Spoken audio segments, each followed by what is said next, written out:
Alright, so we have Sasha Palatnikov versus Ramiz Brahimaj. I'm pretty sure I'm pronouncing those correctly, so I'm not even going to apologize for this one. Palatnikov has a 3-inch height advantage, but same in reach. I do think Palatnikov has the advantage standing. He comes from that kickboxing background. He's actually got a decent jab. 2-3-2, 1-2. You know, he's got okay hands. He can enter the pocket quite recklessly though. You know, just kind of chin in the air, kind of blitzing in, quite predictable. Telegraphs him his burst a little bit. But he mixes it up quite well. You know, hard elbows in the clinch when they get there, knees to the body in the clinch. Kicks at distance, nice kicks, you know, body kick when he's in southpaw and the opponent's orthodox, or, you know, flick up a high kick, either stance. But he often throws like naked kicks in range, which is, you know, not non-setup kicks in range, in boxing range, that is. Which obviously is not ideal and gets you caught quite often. It can be quite devastating, the effects of that. Break down the grappling, where I think Brahimaj has quite a big advantage.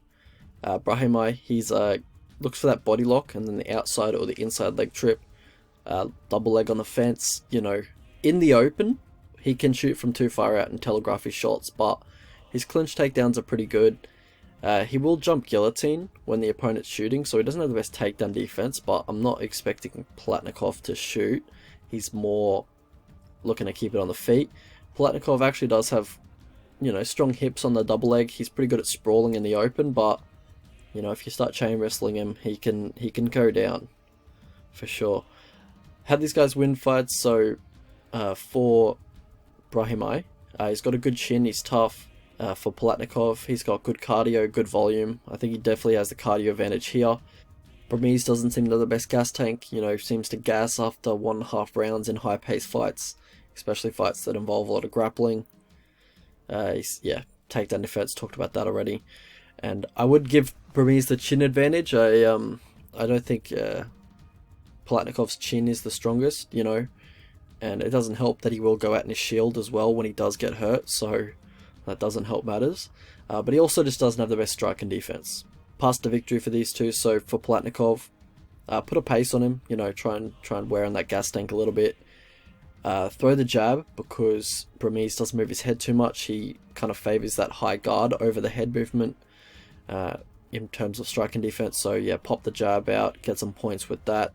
No spinning shit. He's going to look to time it and take you down. No spinning back fists, no spinning wheel kicks and stuff like that.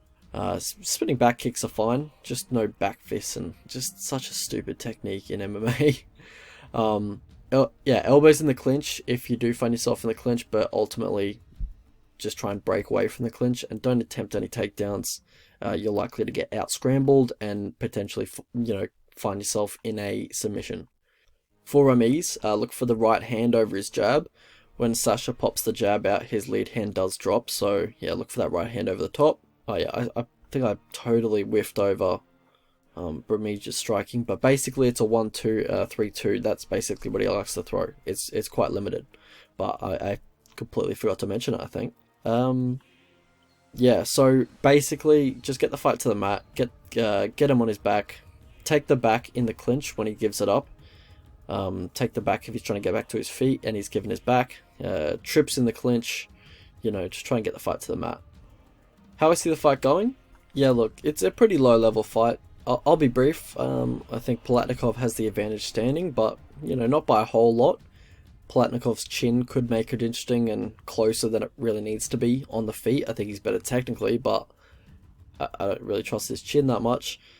I think Brahimaj wanted to show his striking off in his UFC debut for some reason, and that obviously didn't go his way, because normally, early and often, he does shoot in his regional scene fights, like really quickly, wants to get the fight to the mat, and basically is very tenacious with his takedowns.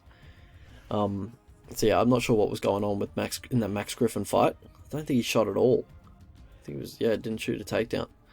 But yeah, Sasha, he's shown pretty good takedown defense in his UFC tenure so far, and by no means do I think Brahimaj is some superstar wrestler. I think his takedowns are quite sloppy, honestly. His trip takedowns quite sloppy. Tries to muscle him through, tries to just hope his opponent falls over after he just kind of throws him off balance. And Palatnikov has shown good takedown defense on the double leg, but yeah, the ground game of Palatnikov is a bit of an unknown. tapping out to a short choke with no leg hooks against Impa Kazanganai, you know, it's a bit of a red flag. Probably a white belt would be my assumption after that fight. He's probably a white belt. He's got no subs in his record. He comes from that kickboxing background. I'm not sure where he trains. Oh, I think he trains at Syndicate now, but yeah, I think he's a bit of a white belt. It's likely game over if Brahimaj gets on top, but I think cardio is going to play a big part in this fight. Ramiz gasses after 7 minutes if he does grapple, so he better get Palatnikov out of there early, or Sasha's going to put it on him late. Like, that's how I see the fight going. And Ramiz seems to struggle a bit when he can't just overwhelm his opponents with a big overhand right and a driving double leg, and that's, you know, that's going to work on the regional scene. But when you start making it to the UFC, guys aren't just going to fall over when you do that kind of stuff. Basically, that's how he's got most of his wins: the big overhand right and the driving double leg, and he gets him out of there pretty quickly. Yeah, so basically that's going to work against bums. The only guy who's beaten over a 500 record is I forgot his name, but he has a record of 9-7. So yeah, it is what it is, but I'm going to pick Sasha for this one. Alright, so the prediction is Palatnikov by decision. You know, it's a close fight. I'm not looking to bet either the money lines. I think the money lines, you know, fair enough. Like, you know, not too much trust is being placed into either of these guys at the moment, and that's fair enough. But I do have Palatnikov decision. Can't remember what I said in the breakdown. I think he probably just outworks him, and then beats him up on the feet. So yeah, bets I was looking at, I've got Palatnikov live bet after round 1. So if he's making Brahimaj work for the takedowns and he's, you know, not just getting absolutely dominated on the mat, then, you know, I might take him if he's a decent price after round 1. If you're like Brahimaj, you might as well just go the submission line or the inside the distance line, because all of his wins are by submission, and Sasha's submission or just ground game in general and his defense on the ground just looks quite novice and quite white belty. So, you know, I think if Brahimaj was to win, it's probably going to be a finish, because I think he's going to finish Palatnikov if he does get a significant amount of top control. And on the feet, I just think Palatnikov outvolumes him and outworks him.